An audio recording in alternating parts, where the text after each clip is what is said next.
आदाब नमस्कार, मैं शाहिद उमैर। स्वागत है आप सभी का सियासत टीवी के साउथ इंडिया एक्सप्रेस में। आइए देखते हैं मुख्य समाचार। भारतीय सेना प्रमुख जनरल उपेंद्र द्विवेदी ने कहा कि सबसे पहले हमें यह समझना होगा कि समाज की जागरूकता बहुत ज़रूरी है। जब लोग अमेरिका गए तो शुरू में उन्हें जोड़ने वाला तत्व अमेरिकन ड्रीम या वह विकास था जिसने उन्हें एक साथ बांध रखा। जहाँ तक ईरान युद्ध की बात है, वहाँ जोड़ने वाला तत्व क्या है? वहाँ मूल रूप से दमन या धर्म की ही महत्व है जो लोगों को आपस में जोड़ता है। जहाँ तक भारत की बात है, मुझे लगता है कि हमारी राष्ट्रीय पहचान जो हर गुजरते दिन के साथ तेज़ी से बढ़ रही है, लेकिन सबसे ज़रूरी बात यह है कि क्या हम अलग अलग स्तरों पर एक दूसरे से जुड़े हुए हैं।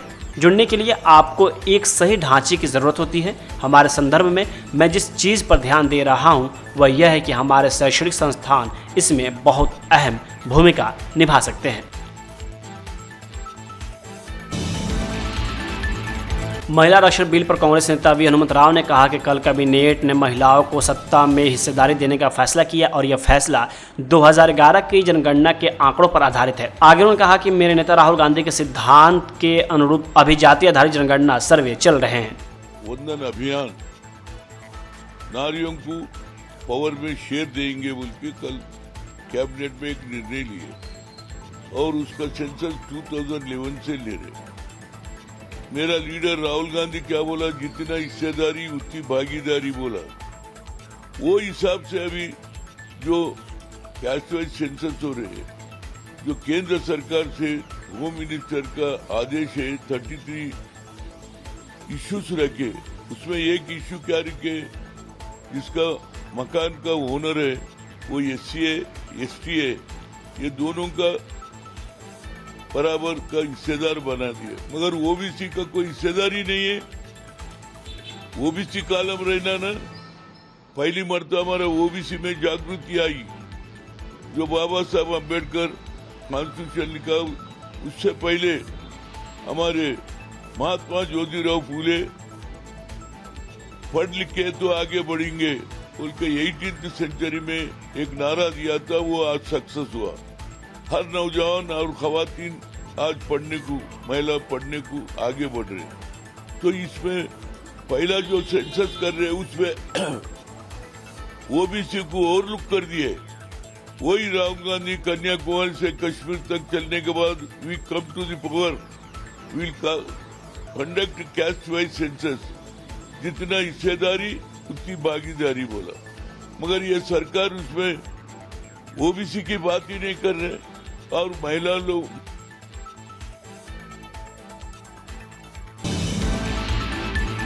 बीजेपी प्रवक्ता NV सुभाष ने कहा कि असम, केरल और पुडुचेरी में वोटिंग खत्म होने वाली है। हमें पूरा भरोसा है कि असम में NDA सरकार फिर से सत्ता में आएगी। केरल में अब हम सिर्फ मूक दर्शक नहीं है बल्कि UDF और LDF के लिए एक मजबूत चुनौती बनकर उभरे हैं। हो सकता है कि UDF चुनावी जंग हार जाए जो इंडिया गठबंधन के लिए एक और झटका होगा, जहां राहुल गांधी और मल्लिकार्जुन खड़गे की लीडरशिप पूरी तरह से नाकाम रही है।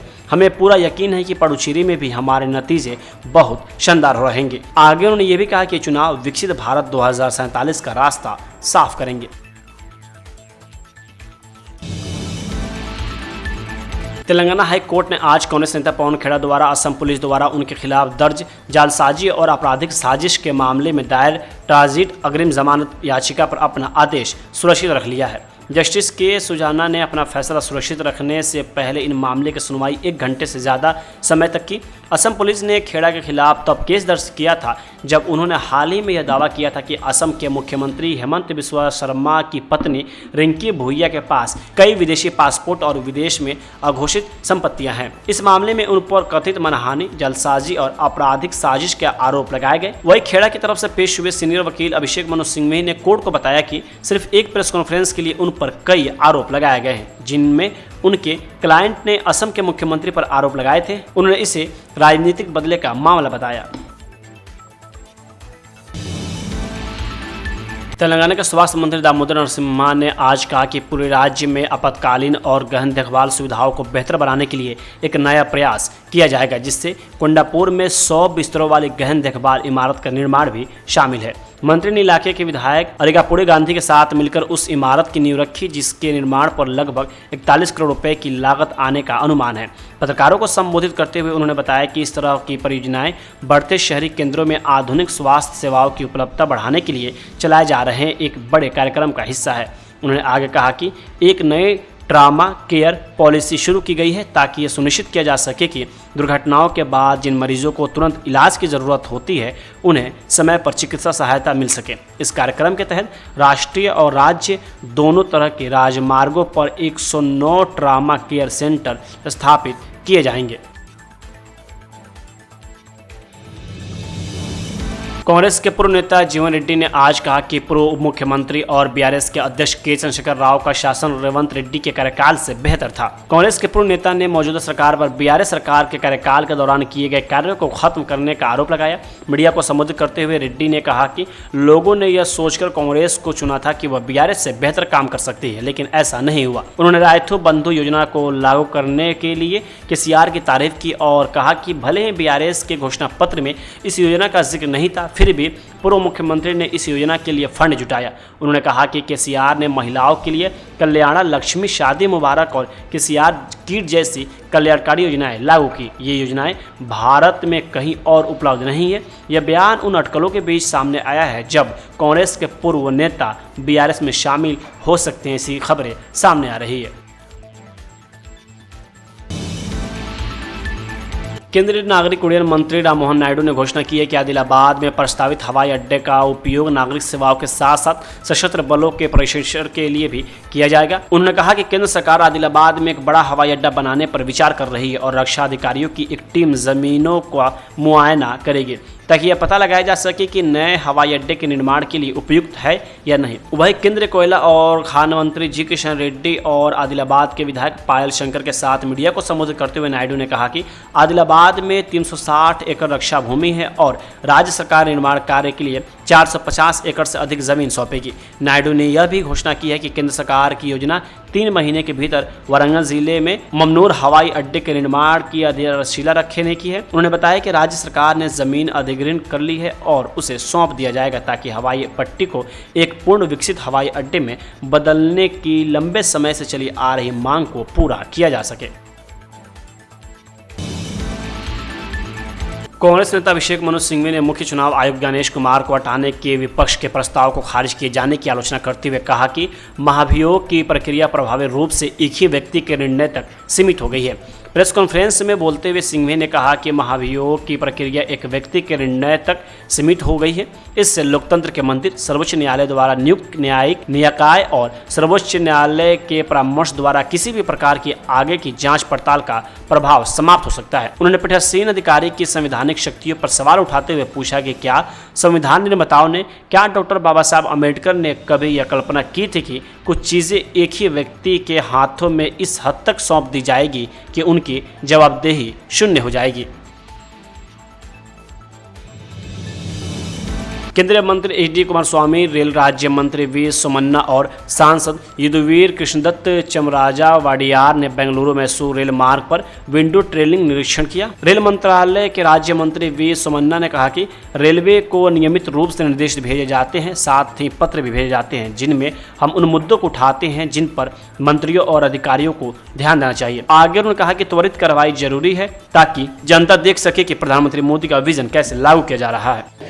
हमारा इंस्पेक्शन रेलवे में एक रूटीन वर्क है, भाई जाता रहता है, किधर किधर जाने का जाता रहा। इससे ये यहाँ टाइप कुमार स्वामी मुझे एक लेटर भेजा था, सभी एक टाइम जाएंगे कर को। अभी जा रहा हूँ, मैं भी आ रहा हूँ, वैद्य भी आ रहा है। बाद में हमारा मंजुनाथ को बुला को है, किधर किधर प्रॉब्लम उधर उधर देखो, स्मॉल क्या प्रॉब्लम है सभी उधर सॉल्व कर जाता रहता है। ये नॉट ओनली दिस टुडे, मैं कब मंत्री हुआ वहाँ से यहाँ तक हमारा ऑफिसर हम 100 लोग सब भी जाता रहता है। स्मॉल प्रॉब्लम क्या है उसको ऑफिसर का ज्ञान को देख आता है, 2 मिनट में सब सॉल्व हो रहा है। ये बहुत अच्छा काम है।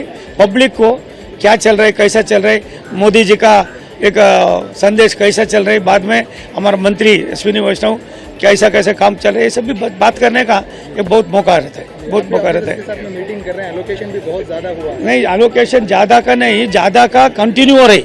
आफ्टर एनडीए गवर्नमेंट बहुत हो रहे। यूपीए गवर्नमेंट में 300-400 आता था, अभी 7,000 8,000 नहीं, अब उसको लिमिटेशन नहीं है, इसलिए काम भी हो रही, पैसा भी आ रही। मोदी जी का एक विजन है, एक देश अच्छा होना तो स्टेट भी अच्छा होना चाहिए, स्टेट अच्छा हुआ तो डिस्ट्रिक्ट भी अच्छा होना चाहिए, डिस्ट्रिक्ट अच्छा हुआ तो तालुक भी अच्छा होना चाहिए। इसमें रेलवे एक बहुत बड़ा बिग इंजन है, सबको भी लेकर जाने का पब्लिक काज में ये बहुत इंजन है। बाद में अच्छा काम भी चल रही। कांग्रेस महासचिव केसी वेणुगोपाल ने आज दावा किया कि केरल विधानसभा चुनाव में यूडीएफ 100 का आंकड़ा पार कर लेगा। आज मतदान हो रहा है। उन्होंने कहा कि लोग पिनराई विजयन के मुख्यमंत्री रहते हुए तंग आ चुके हैं और बदलाव की मांग कर रहे हैं। एक मीडिया से बात करते हुए वरिष्ठ कांग्रेस नेता ने विजयन को जनविरोधी और अहंकारी बताया। उन्होंने एलडीएफ सरकार पर सबरीमाला स्वर्ण चोरी मामले के दोषियों को संरक्षण देने का भी आरोप लगाया। केसी वेणुगोपाल ने कहा कि हम चुनाव में भारी जीत हासिल करेंगे, हम 100 का आंकड़ा पार करेंगे। राज्य में लगातार ज्यादातर लोग यही सोचते हैं, वे बदलाव के पक्षधर हैं। वे पिछले 10 वर्षों से पिनराई विजयन के मुख्यमंत्री रहते हुए तंग आ चुके हैं। आगे उन्होंने ये भी कहा कि चुनाव में जनता के सामने सवाल यह है कि क्या इस जनविरोधी अहंकारी मुख्यमंत्री को 5 साल और सत्ता में रहना चाहिए। लोग कह रहे हैं बिल्कुल नहीं, यही प्रक्रिया हमें हर तरफ से मिल रही है। कांग्रेस नेता शशि थरूर ने अपने डिफेक वीडियो के सर्कुलेट होने पर चिंता जाहिर की है। उन्होंने सोशल मीडिया प्लेटफॉर्म पर पोस्ट किए गए वीडियो में कहा कि मेरे डिफेक वीडियो की ज़्यादा संख्या सर्कुलेट हो रही है, यह बहुत ही चिंताजनक है। उन्होंने कहा कि इनमें मेरे पुराने इंटरव्यू के असली फुटेज पर एआई से बनी एकदम असली जैसी लगने वाली आवाज़ लगाई गई है। उन्होंने कहा कि इसमें मुझे ऐसी बातें कहते दिखाया गया है जो मैंने कभी नहीं कही है। मुझे इस बात से निराशा हुई है कि सोशल मीडिया पर इतने सारे लोग इन झूठे पर यकीन कर रहे हैं और उन कथित विचारों के लिए मुझ पर बेबुनियाद कमेंट करके मुझ पर आरोप लगा रहे हैं। थरूर ने कहा है कि ये आरोप इन टिप्पणियों पर है, ऐसे हैं जिन्हें मैंने कभी जाहिर नहीं किया है। उन्होंने फेक न्यूज़ के सच को चेक करने के लिए एक समाधान बताया। श्री थरूर ने कहा कि ऐसी स्थिति में एक सीधा सा नियम याद रखें, अगर कोई बयान मेरी टाइमलाइन पर या उस इंटरव्यू लेने वाले मीडिया सोर्स की टाइमलाइन पर दिखाई नहीं देता है तो वह फेक न्यूज़ है। यह तब हुआ जब सोशल मीडिया पर कुछ ऐसे डिजिटल रूप से बदले हुए क्लिप वायरल हो रहे थे जिनमें उन्हें पाकिस्तान की अच्छी कूटनीति और भारतीय क्रिकेट बोर्ड को पूरी तरह से पछाड़ देने के लिए तारीफ करते हुए दिखाया गया था। सीपीआई के राज्य सचिव बिनोय शिवम ने कहा कि हम एक बार फिर एलडीएफ की जीत देखेंगे। एलडीएफ एक बड़ी जीत की ओर बढ़ रहा है। पूरे राज्य में हमें खबर मिल रही है कि वोटर एलडीएफ को वोट देने के लिए बड़ी संख्या में आ रहे हैं। केरल में कांग्रेस और बीजेपी के बीच बने अपवित्र गठबंधन को हराना होगा। आगे उन्होंने कहा कि लोगों से मेरी यही अपील है कि वो एलडीएफ को वोट दे, क्योंकि यही वो उम्मीद और राजनीतिक ताकत है जो धर्मनिरपेक्षता, लोकतंत्र और संघवाद की रक्षा करेगी और देश के गरीबों के लिए खड़ी होगी। टीवी के प्रमुख और अभिनेता विजय के बारे में कर्नाटक के उप मुख्यमंत्री डीके शिवकुमार ने कहा कि विजय एक अनुभवहीन राजनेता हैं, उन्हें परिपक्वता की समझ नहीं है। मुझे लगता है कि उनके साथ शायद टीएमसी हो सकती है, बस इतना ही। इंडियन नेशनल कांग्रेस उनके साथ नहीं है। आगे उन्होंने कहा कि इंडियन नेशनल कांग्रेस डीएमके के साथ है, इस गठबंधन को 2/3 बहुमत मिलेगा। तमिलनाडु के मुख्यमंत्री और डीएमके प्रेसिडेंट एमके स्टालिन 10 अप्रैल को तंजावुर में बड़े अपने चुनाव कैंपेन के चौथे फेज की शुरुआत करेंगे। वे 30 अप्रैल को होने वाले असेंबली चुनाव से पहले डीएमके के नेतृत्व वाले गठबंधन के उम्मीदवारों के लिए सपोर्ट जुटाएंगे। यह फेज डेल्टा और दक्षिणी जिलों के खास चुनाव क्षेत्रों पर फोकस रहेगा, जिससे पहले 31 मार्च को तिरुवरूर में कैंपेन शुरू हुए थे। चिलचिलाते गर्मी से बचने के लिए शाम को रैलियां रखी गई हैं ताकि वोटरों की ज़्यादा भागीदारी और जुड़ाव हो सके। कैंपेन शुक्रवार शाम 5 बजे तंजावुर में शुरू होगा, जिसमें कई क्षेत्र शामिल किए गए हैं। शनिवार को स्टालिन शाम 4 बजे पुदुकोट्टई जाएंगे और कंद्रकोट्टई, विरालीमलाई, थुरायाम, अलगुड़ी और अरंथंगी में वोटरों को रैली करेंगे। उसके बाद शाम 7 बजे बाकी जगह रैली करेंगे और अपने समर्थन में वोट की अपील करेंगे।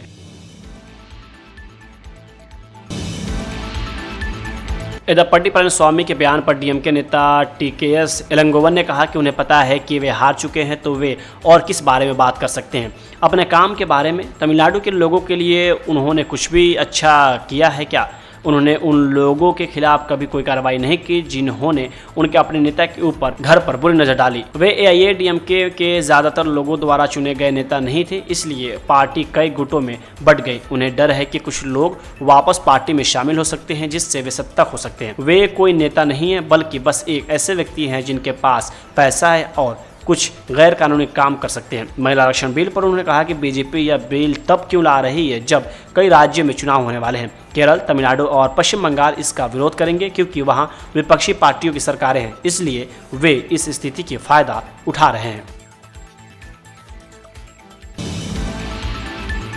बीजेपी अध्यक्ष नितिन नवीन के बयान पर कांग्रेस नेता नाना पटोले ने कहा कि चुनाव आयोग बीजेपी के लिए एक चपरासी की तरह काम कर रहा है। चुनाव आयोग के खिलाफ राज्यसभा में लाए गए प्रस्ताव को खारिज करने की क्या वजह थी?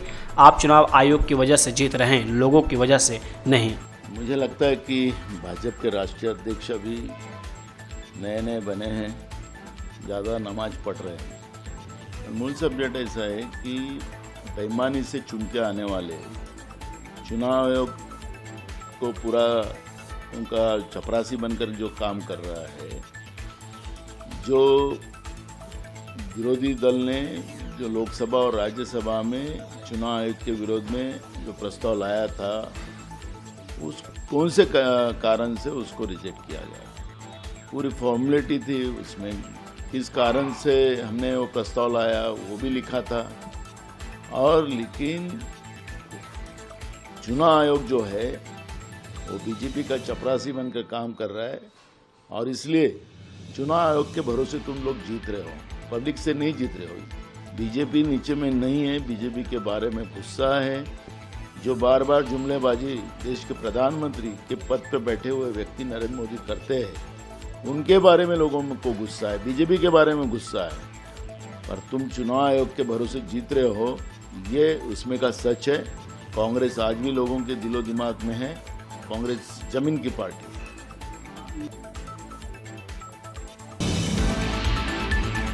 साउथ इंडिया एक्सप्रेस यहीं होता है समाप्त। मुझे दी इजाज़त, बाकी खबरों के लिए बने रहें सियासत टीवी के साथ।